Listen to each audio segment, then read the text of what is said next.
Assalamualaikum warahmatullahi wabarakatuh. Di sini kami dari kelompok 5 yang beranggotakan Meisya Gili Rahmawati, Nova Khalifatul Mukarramah, dan Rizka Putri Anaria akan mempresentasikan hasil kerja kelompok kami tentang hakikat demokrasi. Dengan dosen pengampu adalah Bapak Abdul Hakam Salahuddin MH.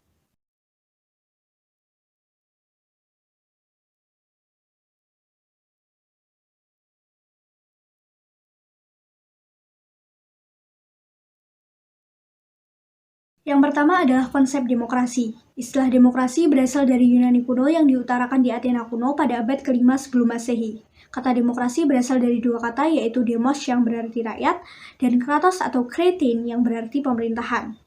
Sehingga dapat diartikan sebagai pemerintahan rakyat atau yang lebih dikenal sebagai pemerintahan dari rakyat, oleh rakyat, dan untuk rakyat. Konsep demokrasi menjadi sebuah kata kunci tersendiri dalam bidang ilmu politik. Makna demokrasi ada tiga, yakni demokrasi sebagai bentuk pemerintahan, demokrasi sebagai sistem politik, dan demokrasi sebagai sikap hidup.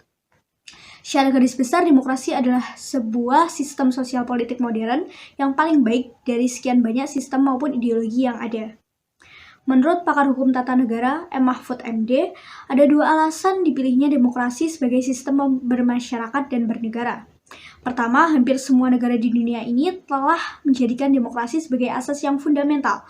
Kedua, demokrasi sebagai asa kenegaraan secara esensial telah memberikan arah bagi peranan masyarakat untuk menyelenggarakan negara sebagai organisasi tertingginya.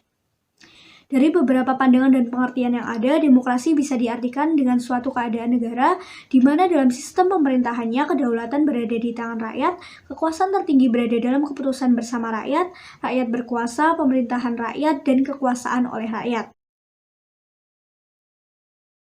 2. Prinsip demokrasi.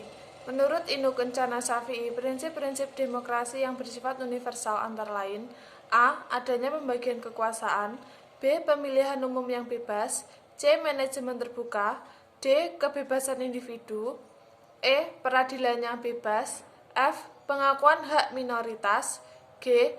Pemerintahan yang berdasarkan hukum, H. Supremasi hukum, I. Pers yang bebas, J. Adanya berbagai partai politik, K. Konstitusi atau undang-undang dasar yang demokratis, I. Persetujuan, M. Penyelesaian perpecahan secara damai atau kompromi, N. Penempatan penjabat-penjabat dalam pemerintahan dengan merit system bukan spoil system, O. Perlindungan terhadap hak asasi manusia, P. Pemerintahan dengan diskusi, Q. Pemerintahan konstitusional. 3. Demokrasi di Indonesia. Perkembangan demokrasi di Indonesia dibagi menjadi 4 periode, yaitu 1. Demokrasi periode 1945 sampai 1959. Demokrasi ini lebih dikenal dengan sebutan demokrasi parlementer. Demokrasi parlementer lebih menonjolkan atau didominasi peranan parlemen dan partai politik. 2. Demokrasi periode 1959 sampai 1965.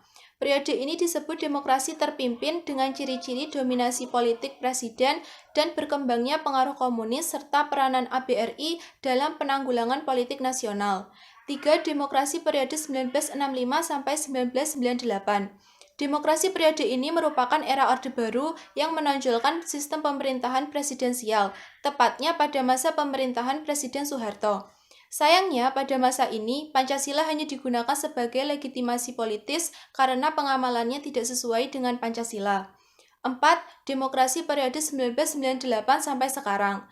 Era ini lebih dikenal dengan sebutan era reformasi karena berhubungan dengan gerakan reformasi yang menuntut pelaksanaan demokrasi dan HAM di tanah air.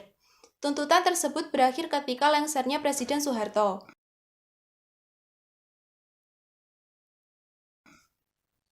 Selanjutnya, pendidikan demokrasi. Pendidikan demokrasi adalah upaya yang dilakukan negara dan masyarakat untuk memfasilitasi individu warga negara agar memahami, menghayati, mengamalkan, dan mengembangkan konsep, prinsip, dan nilai demokrasi. Pendidikan demokrasi bertujuan mempersiapkan warga masyarakat berperilaku dan bertindak demokratis, melalui aktivitas menanamkan generasi muda akan pengetahuan, kesadaran, dan nilai-nilai demokrasi. Sekian presentasi dari kelompok kami. Akhirul kalam, nun wal kolami wa mayasturun. Wassalamualaikum warahmatullahi wabarakatuh.